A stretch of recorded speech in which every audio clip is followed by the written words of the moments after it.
Ada satu orang di antara kita, mungkin tahajudnya 10 rakaat setiap malam, duhanya 12 rakaat setiap pagi, baca Qur'annya one day one juz, satu hari satu juz, malamnya one night one juz, satu malam satu juz.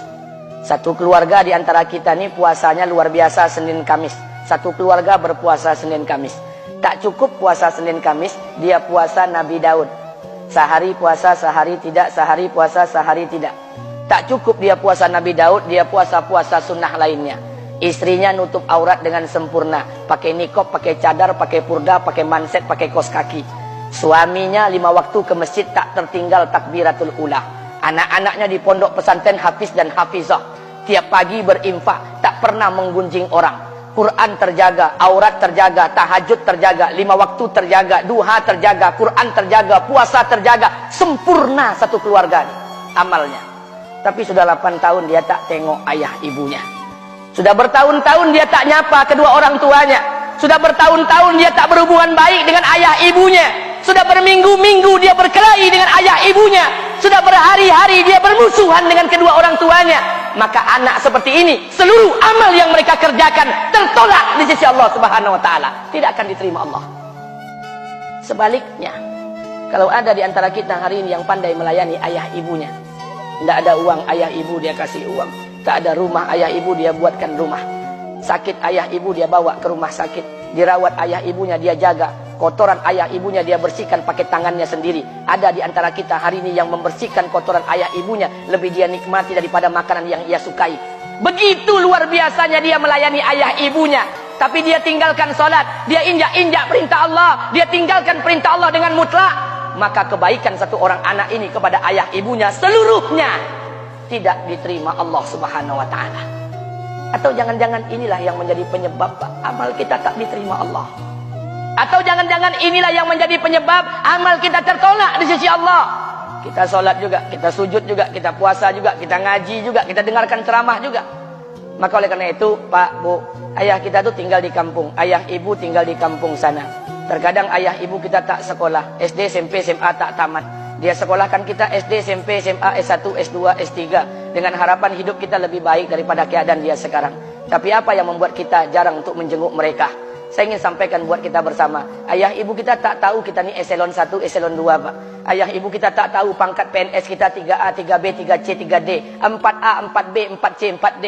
Ayah ibu kita tak tahu kita ni public figure. Ayah ibu kita tak tahu dan tak mau tahu. Yang dia tahu kita ni anaknya.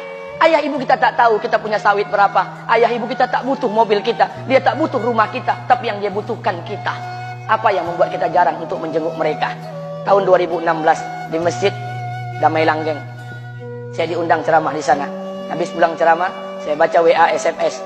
Ada seorang ustadz Pekanbaru kirimkan WA dengan saya. Saya baca 2 kali, air mata saya menetes. Kenapa? Karena WA itu berisi cerita satu orang ibu sedang menelpon anaknya. Ibunya nelpon anaknya.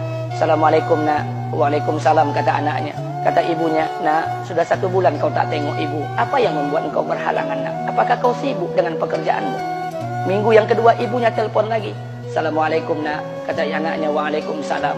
Kata ibunya, nak, ibu dapat kabar apa engkau baru beli mobil baru. Apa betul nak? Kata anaknya, betul bu. Kata ibunya, alhamdulillah nak, ibu bangga. Kau pandai menyenangkan hati anak istrimu.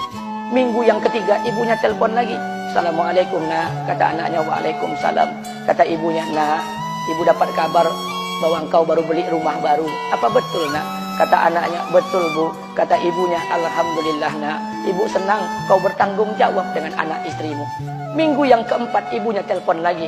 Assalamualaikum nak. Waalaikumsalam. Kata ibunya, nak, tadi ibu pergi ke pasar, ibu jumpa temanmu di pasar. Kata temanmu di pasar, temanmu banyak bercerita tentang kamu. Kata temanmu tadi, kamu baru beli anak anjing seharga 40 juta dari negeri Belanda. Apa betul nak? Kata anaknya, betul. Kata ibunya, nak, dengarkan pesan ibu untuk terakhir kalinya. Apa pesan ibunya? Wahai anakku, engkau pelihara 1 ekor anjing. Kau siapkan harga anjing 40 juta. Kau siapkan rumah untuk anjingmu depan rumahmu. Kau jaga anjingmu pagi, siang, dan sore. Kau mandikan anjingmu pagi, siang, dan sore. Kau kasih makan anjingmu pagi, siang, dan sore. Demi Allah nak, dengarkan pesan ibu untuk terakhir kalinya. Apa kata ibunya? Demi Allah nak, demi Allah. Kalau seandainya Allah menciptakan ibu, kalau seandainya Allah menciptakan ibu untuk yang kedua kali di muka bumi ini nak, demi Allah, ibu tak ingin terlahir sebagai manusia. Ibu ingin lahir sebagai seekor anjing, biar berada depan rumahmu dan melihat wajahmu setiap hari. Ibu kita tak butuh harta kita, Pak. Dia tak butuh uang kita, dia butuh kita. Apa yang membuat kita jarang untuk menjenguk mereka? Pantas hidup kita tidak berkah. Pantas rumah tangga kita tidak sakinah. Karena hubungan dengan ayah ibu kita rusak selama ini.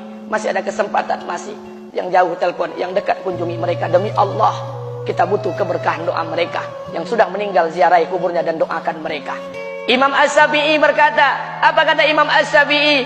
Manusia zalim, manusia bodoh, kalian tak tahu apabila ayah dan ibu kalian mengangkat tangan di malam hari, dia berdoa kepada Allah untuk anaknya. Doanya cuma sekali, malamnya cuma sekali, hanya sekali saja doanya.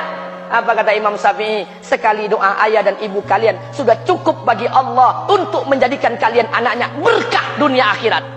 Hari ini berapa banyak doa ayah dan ibu kita, tapi tidak ada keberkahan buat anak mereka. Kenapa? Hati mereka tersakiti.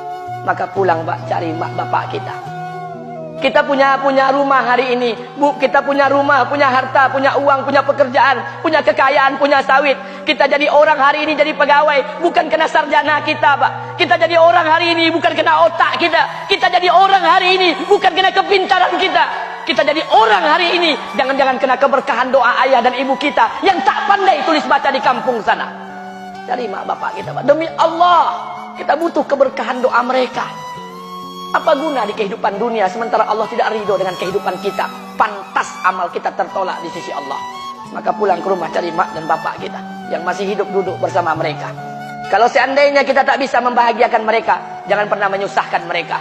Kalau seandainya kita tak bisa membuat mereka tertawa, jangan pernah membuat mereka menangis. Demi Allah, kita hanya punya satu ayah kandung, kita hanya punya satu ibu kandung. Tidak akan ada ayah kandung yang kedua, tidak akan ada ibu kandung yang kedua. Harta kita cuma satu, ayah kita cuma satu, ibu kita cuma satu. Tidak akan ada ayah kandung yang kedua, tidak akan ada ibu kandung yang kedua. Pangkat jabatan bisa dicari, harta bisa diraih. Kesempatan membahagiakan ayah dan ibu kita hanya sekali di kehidupan dunia ini, Pak. Pulanglah. Ketika mereka memanggil, tinggalkan istri, tinggalkan pekerjaan, tinggalkan semua proyek kita. Demi Allah, datangi mereka. Kata Nabi, sesaat kalian duduk bersama ayah dan ibu kalian akan mendatangkan keberkahan. Kenapa kalian tidak duduk bersama mereka? Jangan-jangan inilah yang menjadi penyebab amal-amal